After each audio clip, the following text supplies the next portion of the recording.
Hello friends, welcome to Amit Sharma academy. UP triple S C PET 2025 के लिए मैंने एक सीरीज स्टार्ट की थी घटना चक्र की। इसमें आपको थियोरेटिकल क्लासेस मैंने कराई हैं, आप प्लेलिस्ट में जाके देख सकते हैं और उसमें और काफ़ी वीडियो आने वाले हैं।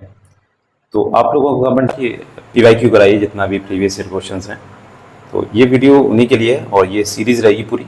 इसमें लगभग 10,000 के करीब क्वेश्चन हैं यूपी ट्रिपल एस सी के आयोग द्वारा जो पूछे गए हैं।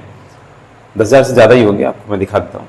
और आपके लिए इम्पॉर्टेंट इसलिए है क्योंकि आपको थ्योरी पढ़ने के बाद में MCQs लगाना बहुत ज़रूरी होता है, जिससे ट्रेंड पता चलता है कि यूपी ट्रिपल एस सी कैसा पेपर पूछ रहा है। ये पूरी सीरीज़ आपको प्लेलिस्ट के माध्यम से मिल जाएगी। बस आपको करना क्या है, चैनल को सब्सक्राइब करना है और हो सके तो शेयर कर दीजिएगा। तो चलिए मैं आपका इसमें जो अध्यायवार जो इसमें टॉपिक्स दिए हैं वो मैं आपको दिखा देता हूँ। बाकी आपने सिलेबस तो देख ही लेगा होगा। देखिए टॉपिक्स इस तरीके से हैं। इसमें जो मैं आज कराने वाला हूँ वो हाईलाइटेड रहेगा जो यहाँ पे दिए नहीं गए। हाईलाइट में आपको क्या है कि इसमें आपके 2023 से 2025 तक जो भी पेपर हुए हैं यूपी ट्रिपल एस सी के, वो अलग से हाईलाइटेड में दिए गए हैं। तो इसके लिए मैं ये वीडियो बनाने वाला हूँ। एक एक टॉपिक आएगा और इसमें टोटल आपके जो है 15 टॉपिक हैं UP triple S C PET में। तो सभी टॉपिक के 2023 से 25 के बीच में जितने भी क्वेश्चन बनते हैं वो आपको मैं यहाँ पे करा दूंगा, जो लेटेस्ट है। ये लेटेस्ट आपको ट्रेंड पता चल जाएगा, हाईलाइटेड में आएगा। फिर उसके बाद जो शुरू होगी इसकी सीरीज, मेन सीरीज जो होगी ऐसे भारतीय इतिहास, यहाँ पे 28 पेज का है। तो इसमें सारे जो टॉपिक्स हैं वो इंक्लूड रहेंगे। फिर भारतीय राष्ट्रीय आंदोलन, विश्व का भूगोल, भारत का भूगोल, सब मिला के। तो आपको अभी हाईलाइट देखना है, ठीक है। तो इसमें अभी आपको 10 से 12 वीडियो मिलेंगे हाईलाइटेड वाले, ठीक है। मैथ्स रीजनिंग छोड़ के बाकी सभी के मैं हाईलाइटेड करा दूंगा। उसमें आपको 2023 से 2025 के बीच के वीडियोज मिलेंगे। तो आप ध्यान रखिएगा, नहीं तो आप बोलो कि ये MCQ सीरीज कहाँ से स्टार्ट होगा दी, ठीक है। तो उसमें वीडियो जो क्वेश्चंस होंगे वो उनकी संख्या कम रहेगी, लेकिन वो आपके टॉपिक रहेंगे ट्रेंडिंग वाले जो अभी फिलहाल में पूछे गए, हाल फिलहाल में। और इसमें 2023 का जो पैट का है वो भी इंक्लूड रहेगा, वीडियो का भी। तो ये देखिए आपका सीरीज है पूरा इसमें, और मैं आपको दिखा देता हूँ।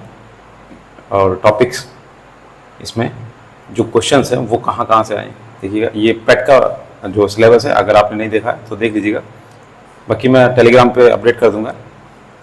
ये देखिए आपके जो क्वेश्चंस हैं, चार्ट दिया गया। मुझे ये बुक बताना इसलिए ज़रूरी है कि इसमें काफ़ी अच्छे अच्छे पॉइंट्स दिए गए हैं और आपको देखना चाहिए कि जिसमें सभी एग्ज़ाम को अलग से देखें। यहाँ पे जितने भी क्वेश्चंस पूछे गए हैं अभी तक, यहाँ पे मैं आपको दिखा दे रहा हूँ। 2015 या 14 तक है। ये देखिए पे 2008 का भी है इसमें, लेखपाल का परीक्षा। तो 9,920 क्वेश्चन इसमें मिल गए, और बाकी हाईलाइटेड वाले तो मैंने अभी गिने ही नहीं, ठीक है। तो इतनी इंपॉर्टेंट आपके लिए है। इसमें 83 प्रश्न पत्र दिए गए हैं और हाईलाइट को छोड़ के। तो चलिए आज वीडियो स्टार्ट करते हैं। हाईलाइट वाला भारत का इतिहास, उसमें आपका पूरा इतिहास कंप्लीट रहेगा, जितने भी क्वेश्चन होंगे। ये देखिए हाईलाइटेड है UP triple S C PET 2023 से 25 के लिए। तो चलिए स्टार्ट करते हैं इसमें भारतीय इतिहास के बारे में। इसमें पूरा टॉपिक रहेगा। देखिए सिंधु घाटी सभ्यता। स्वतंत्र भारत में उत्खनन किया गया पहला जो हड़प्पा स्थल निम्नलिखित में से कौन सा था? तो ये था रोपड़। ये देखिए आपका पैट में पूछा गया था 2023 में, सेकंड शिफ्ट का है, ठीक है। और मैंने सेकंड शिफ्ट का पेपर भी कराया हुआ है UP triple S C PET का। जिसने नहीं देखा वो आप चैनल पे जाके देख सकते हैं। बस आपसे थोड़ी सी रिक्वेस्ट है, आप चैनल को सब्सक्राइब जरूर करें। देखिए जो पंजाब है प्रांत में सतलज नदी के बाएं तट पर स्थित, ये बहुत पूछता है, बाएं दाएं जो भी है, किस तट पर स्थित है, किस तरफ स्थित है।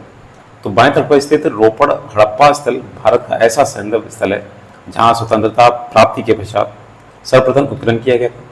इसका आधुनिक नाम रूपनगर है। 1950 में इसकी जो खोज की थी बीबी लाल ने की थी, तथा 1953 से 55 के दौरान यज्ञदत्त शर्मा ने इसकी खुदाई कराई थी। तो रोपड़ जो है ये सबसे पहला हड़प्पा स्थल था, स्वतंत्र भारत के बाद में खोजा गया था। नेक्स्ट है दूसरा क्वेश्चन है, भारत में स्थित किस हड़प्पा स्थल में हाकरा मृदभांड के भंडार शामिल हैं जो सिंधु घाटी सभ्यता के शुरुआती चरणों से पहले की बसावट की विशेषता है? तो ये राखीगढ़ी जो हरियाणा में पड़ता है। देखिए भारत में स्थित राखीगढ़ी हड़प्पा स्थल में हाकरा मृदभांड के भंडार शामिल हैं जो सिंधु घाटी सभ्यता के शुरुआती चरणों से पहले की बसावट की विशेषता है। हरियाणा स्थित राखीगढ़ी भारतीय उपमहाद्वीप का सबसे बड़ा हड़प्पा स्थल है। प्रोफेसर शिंदे ने राखीगढ़ी से जुड़े शोध में अहम भूमिका निभाई है। तो देखिए ये सिंधु सभ्यता से इसके 2 ही क्वेश्चन है, ठीक है। और ये हाईलाइटेड है, ये आप मत समझिएगा कि इसमें क्वेश्चंस की संख्या कम है, इसमें केवल हाईलाइटेड 2023 से 25 के क्वेश्चन मिलेंगे आपको, ठीक है। उसके बाद जो मेन इसकी सीरीज स्टार्ट होगी उसमें क्वेश्चन आपके भर भर के मिलेंगे। अब नेक्स्ट टॉपिक है इसका वैदिक संस्कृति के बारे में। देखिए, ऋषि मुनि के अनुसार पुरानी पवित्र नदियों सरस्वती और दृश्यती के बीच का भूभाग जो है वो ब्रह्मवर्त के नाम से जाना जाता था। देखिए, ये पट का ही है। ऋषि मुनि के अनुसार ब्रह्मवर्त जो सरस्वती एवं दृश्यती नदियों के संगम पर स्थित है, ब्रह्मवर्त प्रदेश में ऋषियों ने वेदों एवं अन्य वैदिक ग्रंथों की रचना की थी। चौथा क्वेश्चन देखिए, किस पुराण में महर्षि वेद व्यास ने गढ़वाल के 4 धामों का सविस्तार वर्णन किया है? ये आपका देखिए, ये जूनियर असिस्टेंट में पूछा गया। देखिए इसमें ऑप्शन नंबर बी। देखिए, स्कंद पुराण में महर्षि वेद व्यास ने गढ़वाल के 4 धामों का वह सविस्तार वर्णन किया है। जैसे उत्तराखंड के गढ़वाल क्षेत्र में स्थित 4 धाम निम्नलिखित हैं। देखिए, बद्रीनाथ, केदारनाथ, गंगोत्री, यमुनोत्री। अब स्कंद पुराण में ये सबसे बड़ा पुराण है, इसमें 81,000 श्लोक हैं और इसके 7 खंड हैं। देखिए, महेश्वर खंड, वैष्णव खंड, ब्राह्म खंड, काशी खंड, अवंती खंड, नागर खंड, प्रभास खंड, इसमें विभाजित है जो 7 खंडों में। नेक्स्ट देखिए, ऋग्वेद में विश्वामित्र नामक एक ऋषि किन 2 नदियों के बीच संवाद है? तो ऋषि और ये जो आपके विश्वामित्र इनके बीच संवाद है, तो ये व्यास और सतलज नदी के बीच में संवाद है। ऋग्वेद के 3रे मंडल में विश्वामित्र नदी कथा नामक कथोपकथन में ऋषि विश्वामित्र एवं सतुद्री और विपाशा नामक नदियों के मध्य संवाद का वर्णन है। इन दोनों का जो वर्तमान नाम है व्यास और सतलज है, ठीक है। नेक्स्ट देखिए, 6वां क्वेश्चन है, वेद के अंतिम भाग को निम्नलिखित में से किस नाम से जाना जाता है? तो ऑप्शन नंबर बी, उपनिषद। वेद के अंतिम भाग को उपनिषद के नाम से जाना जाता है। तो उपनिषद वैदिक ग्रंथ हैं। वेद 4 होते हैं, ऋग्वेद, यजुर्वेद, सामवेद, अथर्ववेद। सबसे लास्ट का वेद है अथर्ववेद। ऋग्वेद, यजुर्वेद, सामवेद को त्रयी बोलते हैं, वेद त्रयी, ठीक है, याद रखिएगा। संहिता, ब्राह्मण, आरण्यक एवं उपनिषद, वेदों के 4 घटक, पहले संहिता, फिर ब्राह्मण, फिर आरण्यक और लास्ट में उपनिषद। तो सबसे लास्ट का पूछा है उपनिषद है इसमें से उपनिषद वेदों के अंतिम भाग हैं, इस कारण इन्हें वेदांत भी कहा जाता है। उपनिषदों की संख्या 108 है, जिसमें से 13 प्रसिद्ध है। अब अगला देखते हैं, इसमें बौद्ध धर्म जो गौतम बुद्ध से संबंधित है, जीवनी एवं शिक्षाएं। देखिए, क्वेश्चन नंबर 7 है, सारनाथ में धमेक स्तूप के बारे में निम्नलिखित में से कौन सा कथन गलत है? तो सर्कल कर लीजिएगा ये इसमें, तो गलत पूछा है इसमें, ये यहाँ पे गलत वाला बी पार्ट है जो वो गलत है, ठीक है। और इसका सीधा एक्सप्लेनेशन देखते हैं। देखिए, सारनाथ में धमेक स्तूप के आधार का व्यास 28 मीटर और ऊंचाई 43.6 मीटर है। इसे 249 ईसा पूर्व में मौर्य राजा अशोक द्वारा बनाई गई पुरानी संरचना को प्रतिस्थापित करने के लिए 500 ईस्वी में बनाया गया था। स्तूप हिरण पार्क ऋषिपत्तनम में स्थित है, जहां बुद्ध ने ज्ञान प्राप्त करने के बाद अपना पहला उपदेश दिया था। अतः विकल्प जो बी है वह सत्य है। नेक्स्ट देखिए, 8वां, प्राचीन कौशल साम्राज्य की राजधानी जो है वो आपके श्रावस्ती बौद्धों के लिए एक पवित्र है, क्योंकि यहाँ पर बुद्ध ने अपने सबसे महान चमत्कार किए थे, जिसमें उनकी कई छवियों का निर्माण भी शामिल है। और श्रावस्ती याद रखिएगा, सबसे ज़्यादा जो प्रवचन दिए थे, उपदेश दिए थे महात्मा बुद्ध जी ने, तो इसी में दिए थे, श्रावस्ती में। अब देखिए इसका एक्सप्लेनेशन। प्राचीन भारत का जो शहर श्रावस्ती है, कौशल प्रदेश की राजधानी थी, जो कि राप्ती नदी के पास स्थित है। ये एक समृद्ध व्यापारिक केंद्र और अपने धार्मिक संघों के लिए महत्वपूर्ण थी। श्रावस्ती वह स्थान है जहाँ बुद्ध ने वो चमत्कार किए थे जिनकी चर्चा सबसे ज़्यादा होती है। बुद्ध ने अपने जीवन काल में सबसे ज़्यादा चमत्कार यहीं पे किए। बौद्ध धर्म मानने वालों का विश्वास है कि बुद्ध ने चमत्कार ज्ञान प्राप्त होने के 7 साल बाद प्राचीन भारतीय शहर श्रावस्ती में किया था। नेक्स्ट देखिए, अगला देखिए 9वां क्वेश्चन है। माना जाता है कि गौतम सिद्धार्थ यानी गौतम बुद्ध ने अंतिम अनुभूति के लिए बोध गया जाने से पहले 6 साल तक निम्नलिखित में से किस स्थान पर पवित्रता पूर्वक ध्यान किया था? तो ये था डुंगेश्वरी गुफा, ऑप्शन नंबर सी, डुंगेश्वरी गुफा। देखिए लेवल देख लीजिए आप 2023 का किस लेवल पे उन्होंने पूछा है। और बौद्ध धर्म हम लोग क्या करते हैं, ऊपर ऊपर पढ़ लेते हैं और इतना डीप में कोई नहीं जाता है। तो देखिए बौद्ध धर्म में ऐसा माना जाता है कि बोध गया जाने से पहले गौतम बुद्ध ने डुंगेश्वरी गुफा में कई साल, लगभग 6 वर्ष तपस्या की थी। यहीं पर सुजाता नामक महिला ने उन्हें जलपान कराया था। ये माना जाता है कि बुद्ध को यहीं से मध्यम मार्ग का ज्ञान प्राप्त हुआ था। अगला देखिए 10वां क्वेश्चन है, निम्नलिखित में से किस बौद्ध स्थल पर महिलाओं को पहली बार संघ में नियुक्त किया गया था? तो ये था ऑप्शन नंबर बी, वैशाली। तो ये वैशाली में प्रवेश दिया गया था। प्रजापति गौतमी जो इनकी जो माँ थी धाय माँ, यानी जिन्होंने पाला था, सर्वप्रथम संघ में शामिल हुई थी। वैशाली के लिच्छवियों ने यहाँ पर कुट ग्रामशाला नामक विहार बुद्ध को दान में दिया था। अगला देखते हैं। अब देखिए जैन धर्म से संबंधित जो भी है फैक्ट्स महावीर स्वामी के लिए। देखिए 11वां नंबर क्वेश्चन है, महावीर और उनके अनुयायियों की शिक्षाएं कई शताब्दियों तक मौखिक रूप से प्रसारित होती रही। इन्हें लगभग 1500 वर्ष पहले लिखा गया था। वर्तमान में वे निम्नलिखित में से किस स्थान पर उपलब्ध है? देखिएगा आपका ऑप्शन ये हो जाएगा बल्लभी, गुजरात। तो महावीर स्वामी और उनके अनुयायियों की शिक्षाओं का संकलन द्वितीय जैन संगीति 512 ईस्वी के समय पल्लवी, गुजरात में किया गया। यहाँ कुल 12 अंगों एवं 12 उपांगों को लिपिबद्ध किया गया। संगीत की अध्यक्षता देवद्री क्षमा श्रवण ने की थी। प्रथम जैन संगीति की अध्यक्षता स्थूलभद्र ने पाटलिपुत्र 322 बीसी में की थी। तो पहली जो जैन संगीति थी वो 322 में हुई थी और दूसरी जो थी वो 512 में हुई थी बल्लवी, गुजरात में। और जो पहली हुई थी वो पाटलिपुत्र में हुई थी। अध्यक्ष कौन थे? स्थूलभद्र। तो आपको दोनों संगीत जो यहाँ पे जैन संगीतियाँ होती हैं उनको याद रखना है। और गौतम बुद्ध की जो 4 हैं उनका डेट, कौन अध्यक्ष था, कौन उपाध्यक्ष था, कौन राजा था, सभी को याद रखना है, क्योंकि एक भी क्वेश्चन इसमें छूटना नहीं चाहिए अगर आता है। 12वां नंबर क्वेश्चन देखिए, महावीर स्वामी को जिन के नाम से जाना जाने लगा, जिनका क्या अर्थ है? तो होता है विजेता, जिनका अर्थ होता है विजेता। जैन धर्म के 24वें एवं अंतिम तीर्थकर महावीर स्वामी को कैवल्य की प्राप्ति के बाद जिन उपाधि से विश्वभूत किया गया। यहाँ जिन का अर्थ विजेता, जिनके अतिरिक्त उन्हें आहर यानी योग्य, निर्गंत यानी बंधन रहित, कैवलिन आदि उपाधियाँ प्रदान की गई थी। जैन धर्म के प्रथम जो तीर्थकर थे आदिनाथ, जिन्हें ऋषभदेव भी कहा जाता है, वो थे। नेक्स्ट टॉपिक देखिए 5th नंबर है मौर्य वंश। इसमें सम्राट अशोक के बारे में देखेंगे। 13वां क्वेश्चन है, सारनाथ जो अशोक स्तंभ के लिए प्रसिद्ध है, वाराणसी से 10 किलोमीटर उत्तर पूर्व में किन 2 नदियों के संगम के पास स्थित है? तो ये गंगा और वरुणा नदी के संगम पर स्थित है। देखिए वाराणसी में ही नगर से 10 किलोमीटर दूरी पर स्थित सारनाथ गंगा और उसकी सहायक नदी वरुणा नदियों के संगम पर स्थित है। सारनाथ अशोक स्तंभ, धमेक स्तूप, मृगदाव तथा बौद्ध संग्रहालय के लिए प्रसिद्ध है। गौतम बुद्ध ने ज्ञान प्राप्ति के बाद अपना जो पहला उपदेश 5 अनुयायियों को सारनाथ में दिया था, जिसे धर्म चक्र परिवर्तन कहते हैं। नेक्स्ट देखिए 14वां क्वेश्चन है, किस मौर्यकालीन शासक ने सबसे पहले धम्म महामात्र के पद को स्थापित किया था? तो ऑप्शन देखिए इसके, ऑप्शन नंबर डी हो जाएगा। ये मौर्य सम्राट अशोक ने अपने शासनकाल में धम्म के प्रचार और प्रसार के लिए धम्म महामात्र नामक अधिकारियों की नियुक्ति की थी। उन्होंने इन अधिकारियों को धम्म के सिद्धांतों का पालन करने के लिए जनता के बीच इसका प्रचार करने का कार्य सौंपा। अशोक ने कलिंग जो युद्ध हुआ था 261 बीसी के बाद बौद्ध धर्म अपनाया और धम्म के मार्ग पर चलने का संकल्प लिया। इन अधिकारियों ने न केवल धर्म का प्रचार किया बल्कि जनता के कल्याण के लिए भी कार्य किया।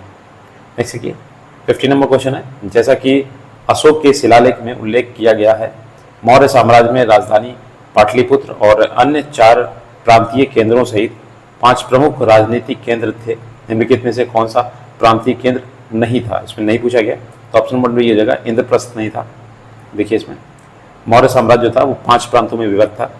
देखिए उत्तरापथ था, तक्षशिला, दक्षिणापथ ये सुवर्णगिरी, अवंती उज्जैनी, प्रासी यानी पूर्वी प्रदेश ये पाटलिपुत्र था, कलिंग ये तोशली का राजधानी थी इसकी। तो इसमें इंद्रप्रस्थ मौर्यों का प्रांतीय केंद्र नहीं था जो पूछा गया था इसमें। नेक्स्ट देखिए गुप्त वंश, इसमें समुद्रगुप्त और चंद्रगुप्त द्वितीय के बारे में पढ़ेंगे और चंद्रगुप्त द्वितीय को ही विक्रमादित्य की उपाधि मिली है, ठीक है, याद रखिएगा। नेक्स्ट देखिए 16 नंबर, समुद्रगुप्त की प्रशस्ति संस्कृत में एक कविता के रूप में किस कवि द्वारा रचित थी जिसे इलाहाबाद में अशोक स्तंभ पर अंकित किया गया था? तो ये काफ़ी फेमस प्रश्न है, हरिशरण द्वारा जो इलाहाबाद में रखी गई है, प्रयाग प्रशस्ति बोलते हैं इसे। देखिए समुद्रगुप्त की प्रशस्ति संस्कृत में एक कविता के रूप में कवि हरिशरण द्वारा रचित है जिसे इलाहाबाद में अशोक स्तंभ पर अंकित किया गया है। समुद्रगुप्त के विजयों का प्रमुख स्रोत प्रयाग स्तंभ लेख है जो चंपू शैली में लिखा गया है। इसे प्रयाग प्रशस्ति के नाम से भी जाना जाता है। अगला देखिए 17वां नंबर क्वेश्चन है, देखिए देवगढ़ में स्थित गुप्त काल का दशावतार मंदिर जो भगवान विष्णु को समर्पित है, अपनी वास्तुकला की शैली के कारण उत्तर भारत में सबसे प्राचीन ज्ञात, ठीक है 17 का,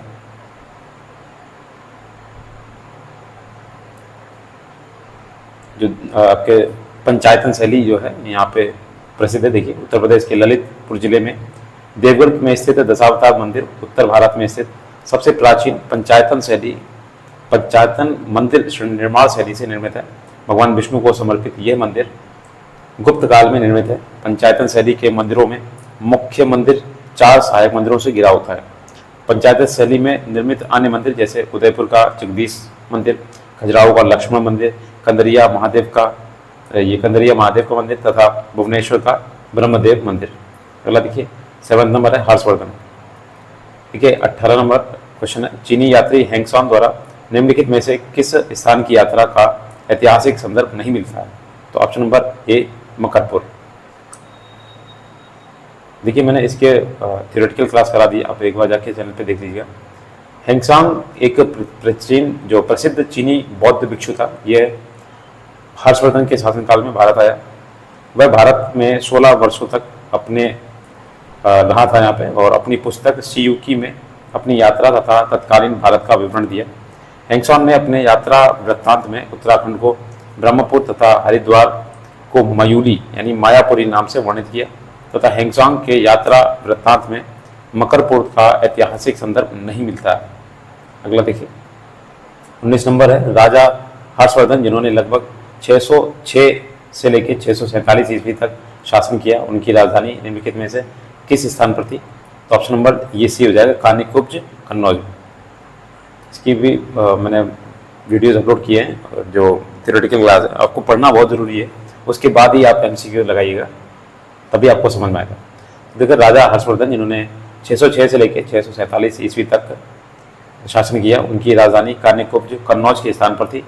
हर्षवर्धन से पूर्व वर्धन वंश की राजधानी थानेश्वर थी। हर्ष का साम्राज्य उत्तर में कश्मीर को छोड़कर शेष प्रांतों में था। अगला देखिए निम्नलिखित में से कौन सी हर्षवर्धन की पहली राजधानी थी? तो देखिए ये थानेश्वर पहली राजधानी थी जहाँ इनके पिता शासन करते थे। राज्यवर्धन की मृत्यु के बाद जो इनके भाई थे, बड़े भाई, 606 ईस्वी में 16 वर्ष की अवस्था में हर्षवर्धन थानेश्वर की गद्दी पर बैठा। हर्षवर्धन ने शशांक को पराजित करके कन्नौज पर अधिकार कर दिया था, उसे अपनी राजधानी बनाया। हर्ष को शिलादित्य के नाम से भी जाना जाता है। ये शशांक वही था जिसने राज्यवर्धन को मार दिया था। अगला देखिए सल्तनत काल से संबंधित जो भी फैक्ट है, देखिए 21 नंबर, खिज्र खान दिल्ली का शासक था, जिस निम्नलिखित में से किस राजवंश से संबंधित है? तो ये सैयद राजवंश से संबंधित है। देखिए खिज्र खान दिल्ली का शासक था और वह सैयद वंश से संबंधित था। सैयद वंश दिल्ली सल्तनत का चौथा राजवंश था, जिसके 4 शासक थे जिन्होंने 1414 से लेकर 1491 ईस्वी तक शासन किया। वह तैमूर लंग का सेनापति था। भारत से वापस जाते समय तैमूर ने खिज्र खान को मुल्तान, लाहौर और दिवालपुर का गवर्नर के रूप में नियुक्त किया था। उसने दिल्ली पर कब्जा कर 1414 ईस्वी में सैयद वंश की स्थापना की थी। नेक्स्ट देखिए 22 नंबर, कोटला किला जो 1354 में सुल्तान फिरोज शाह तुगलक ने बनवाया था, यह किला किस नदी के तट पर बनाया गया था? तो ऑप्शन नंबर डी यमुना नदी के तट पर बनाया गया था, और ये आपका दिल्ली में तुगलक वंशीय था, जो फिरोज शाह तुगलक इसने बनवाया था। नेक्स्ट देखिए मुगल वंश। 23वां क्वेश्चन है, देखिए बाबर के आक्रमण के समय विजयनगर साम्राज्य का शासक कौन था? Option number B Krishnadevaraya. देखिए कृष्णदेवराय जो विजयनगर साम्राज्य का सबसे प्रसिद्ध शासक था, जिसने 1509 से लेकर 1529 तक शासन किया। उनके शासनकाल में विजयनगर साम्राज्य अपनी समृद्धि के शिखर पर था। अगला देखिए, और देखिए इसमें जो बाबर था, इसने इनकी अपने बाबरनामा में कृष्णदेवराय की चर्चा भी की है, महान राजा बताया है कृष्णदेवराय को। 24वां क्वेश्चन देखिए, 22 में सूबेदारी सवाई राजा जय सिंह को दी गई थी। देखिए इसमें किस किस सूबेदारी दी गई थी? देखिए ऑप्शन, ये आगरा की सूबेदारी जो थी 1722 में मोहम्मद शाह ने सवाई राजा जय सिंह को आगरा का सूबेदार नियुक्त किया एवं कुछ समय बाद उन्हें मालवा का भी सूबेदार बना दिया गया। इन्हें सवाई की पदवी फरोख्शियत ने दी थी। अगला देखिए 25 नंबर, लखनऊ में स्थित रूमी दरवाज़ा की ऊंचाई कितनी है? तो ऑप्शन नंबर डी, ये 60 फीट है। और ये रूमी जो दरवाज़ा है, तुर्की गेट भी कहते हैं इसे, और लखनऊ में स्थित है। ये बड़ा इमाम बाड़ा और छोटा इमाम बाड़ा के बीच में बना हुआ है। इसकी जो ऊंचाई है 60 फीट है और इसे अवध के नवाब आसफउद्दौला ने वर्ष 1784 में बनवाया था।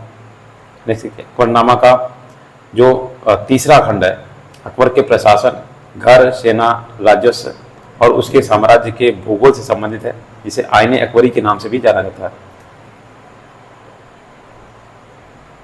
और ये जो अबुल फजल ने अकबरनामा ग्रंथ की रचना की थी। ये भारत में रहने वाले लोगों की परंपराओं और संस्कृति के बारे में समृद्ध विवरण भी प्रस्तुत करता है। अगला देखिए, मुगल सम्राट बाबर ने निम्नलिखित में से किस स्थान पर राणा सांगा और उनके सहयोगियों को हराया था? तो ऑप्शन नंबर ए, खानवा में। देखिए, फतेहपुर सीकरी राजस्थान के निकट खानवा में 1527 ईस्वी में राणा सांगा एवं उनके सहयोगियों को हराया था। बाबर ने राणा सांगा के विरुद्ध युद्ध को जिहाद का नाम दिया और जीत के बाद गाजी की उपाधि धारण की। बाबर भारत में मुगल वंश का संस्थापक था। अगला देखिए, मराठा से संबंधित 28 नंबर देखिए, निम्नलिखित में से कौन पानीपत के तृतीय युद्ध के समय पेशवा था? ये आपका हो जाएगा ऑप्शन नंबर कि पानीपत का जो तृतीय युद्ध 1761 ईस्वी में, ये युद्ध 14 जनवरी 1761 को मराठा साम्राज्य और अहमद शाह अब्दाली की अफगान सेना के बीच हुआ था। इस समय मराठा साम्राज्य के पेशवा बाजीराव नाना साहब पेशवा थे, जबकि युद्ध में नेतृत्व सदाशिव राव भाऊ कर रहे थे। इस युद्ध में मराठा साम्राज्य की हार हुई थी और इस युद्ध में हारने के बाद बाजीराव को बहुत बड़ा धक्का लगा था और उनकी प्रतिष्ठा को हानि पहुंची थी तथा ये युद्ध के कुछ महीने बाद बाजीराव की मृत्यु हो गई थी। अगला, शिवाजी की मृत्यु के बाद मराठा राज्य में प्रभावी शक्ति चित्तपावन ब्राह्मणों के एक परिवार के पास थी। जिन्होंने शिवाजी के उत्तराधिकारियों को पेशवा या प्रधानमंत्री के रूप में सेवा दी थी। कौन सा शहर मराठा साम्राज्य की राजधानी बन गया था? तो देखिए, ऑप्शन नंबर डी ये रहेगा, पूना बन गया था। 1713 ईस्वी में छत्रपति साहू ने कोंकण क्षेत्र के चित्तपावन ब्राह्मण बालाजी विश्वनाथ को अपना पेशवा घोषित किया। इससे मराठा साम्राज्य का पेशवा युग प्रारंभ हुआ। इस काल के दौरान पुणे यानी पूना मराठा साम्राज्य की राजधानी बनी और इसमें शिवाजी की मृत्यु देखिए 1680 ईस्वी में हुई थी और इनकी राजधानी रायगढ़ थी, शिवाजी की जो थी। नेक्स्ट है, निम्नलिखित मराठा प्रमुखों का उनके क्षेत्रों के संबंध से मिलान करना है। देखिए, इसमें मिला हुआ है, देखिए ऑप्शन नंबर डी रहेगा इसका। देखिए, सिंधिया ये उज्जैन से संबंधित है, होलकर इंदौर से, गायकवाड़ बदौड़ा से और भोसले ये नागपुर से। अगला देखिए, ब्रिटिश राज्य का अभ्युदय एवं प्रथम स्वतंत्रता संग्राम। देखिए 31 नंबर क्वेश्चन, 1856 में लॉर्ड डलहौजी के अधीन अवध पर कब्जा करने के फलस्वरूप जो ब्रिटिश शासन के विरुद्ध 1857 का विद्रोह हुआ था। देखिएगा, ये लॉर्ड डलहौजी के अधीन अवध पर कब्जा करने के पीछे मुख्य तुर्क कुशासन का आरोप था, जिसके तहत लॉर्ड डलहौजी ने अवध के नवाब वाजिद अली शाह को पदनियुक्त कर 1856 में अवध को ब्रिटिश साम्राज्य में मिला लिया। अवध का यह विलय 1857 के भारतीय विद्रोह का कारण था। नेक्स्ट देखिए 32 नंबर, कोलकाता स्थित फोर्ट विलियम कॉलेज की स्थापना वर्ष 1800 ईस्वी में किसके द्वारा की गई थी? तो option number B, Richard Wellesley के द्वारा की गई थी। ये तत्कालीन गवर्नर जनरल रिचर्ड वेलेजली था। ये कॉलेज कलकत्ता के फोर्ट विलियम परिसर के भीतर स्थापित किया गया। इस कॉलेज को स्थापित करने का उद्देश्य ब्रिटिश अधिकारियों को भारतीय भाषाओं में प्रशिक्षण देना था। इसका पूर्व नाम ओरिएंटल सेमिनरी था। नेक्स्ट देखिए 33वां क्वेश्चन है, 1851 में गवर्नर जनरल लॉर्ड डलहौजी ने निम्नलिखित में से किस राज्य का वर्णन एक चेरी जो एक दिन हमारे मुंह में गिरेगी के रूप में किया था? Option number C, Awadh. तो ये 1851 में गवर्नर जनरल जो लॉर्ड डलहौजी था, इसने अवध राज्य का वर्णन एक चेरी जो एक दिन हमारे मुंह में गिरेगी के रूप में किया। अंततः 7 फरवरी 1856 को लॉर्ड डलहौजी ने कथित आंतरिक कुशासन के आधार पर वाजिद अली शाह को पदच्युत करने का आदेश दिया। यह डलहौजी के व्यक्तिगत सिद्धांत के अनुरूप था, जिसके अनुसार कुशासन की स्थिति में अंग्रेजों को राज्य पर कब्जा करने की अनुमति थी। फरवरी 1856 में अवध साम्राज्य पर अंग्रेजों का अंग्रेजों द्वारा औपचारिक रूप से कब्जा कर लिया गया था। नेक्स्ट देखिए, ये आपका देखिए इतिहास का कंप्लीट हो गया वीडियोस। इसके बाद आपके INM जो इंडियन नेशनल मूवमेंट वाला है, भारतीय राष्ट्रीय कांग्रेस, उसका वीडियो आएगा। और उसके बाद आपका भूगोल और अर्थशास्त्र, आपका जो कॉन्स्टिट्यूशन वाला है, पॉलिटी, इस तरीके से एक एक वीडियो मैं ला दूंगा और ये सब हाईलाइटेड रहेंगे। इसके बाद आपका जो चालू होगा वीडियो इतिहास का पूरा, इसमें देखेंगे प्राचीन, मध्यकालीन और जो आपका आधुनिक है। आधुनिक में आपका केवल भारतीय राष्ट्रीय आंदोलन ही है। तो इस तरीके से आपको क्रम से वीडियो मिलेंगे। बस आपको करना क्या है, चैनल को सब्सक्राइब करना है, वीडियो को लाइक करना है, हो सके तो अपने दोस्तों के साथ ग्रुप में शेयर कर दीजिएगा और थोड़ा सा सपोर्ट भी दिखा दीजिएगा। Thanks for watching.